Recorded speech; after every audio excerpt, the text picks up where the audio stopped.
nis udhëtimi i ri në Big Brother VIP Kosova, një aventurë që çdo vit sjell emocione, surpriza dhe histori që mbeten gjatë në kujtesën e publikut. Qysh në ditët e para të këtij edicioni, banorët e rinj kanë dhënë shenja se do të krijojnë dinamika të forta, duke hyrë me një ritëm të shpejtë në lojë, sikur të kenë ardhur të përgatitur për çdo sfidë që i pret.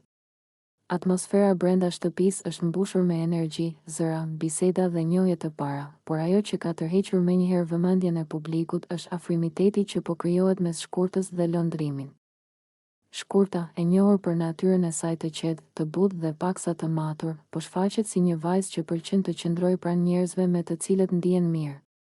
E pikërisht kjo duket se po ndodh me Londrimin, banorin që ka arritur të thyej akullin me të më shpejt se kushdo tjetër. Dyshja shihen gjithnjë e më shpesh së bashku, në biseda të gjata në këndin e oborrit, në çaste të qeta në divan, madje edhe në situata të rastësishme ku sytë e tyre takohen dhe krijojnë një atmosferë të veçantë.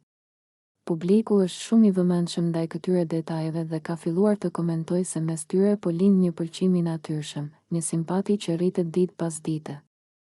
Ndërsa banorët e tjerë janë ende duke kërkuar vendin e tyre në grup, Shkurta dhe Londrimi duket sikur kanë gjetur tashmë një farë harmonie. Në disa momente, dinamika e tyre duket e çiltër, ndërsa në të tjera ajo përshkohet nga një lloj tensioni pozitiv, që e bën çdo skenë meta edhe më interesante për audiencën. Shumë shikues dhe ndjekës të programit kanë filluar të mendojnë se kjo mund të jetë vetëm fillimi i një historie më të madhe. A do të shndërrohet ky afrimitet në një romans të vërtetë? A do të kthehen ata në një nga çiftet më të komentuara të sezonit? Apo gjithçka është thjesht një pëlqim i lehtë, një shkëndijë që mund të shuhet po aq shpejt sa nisi?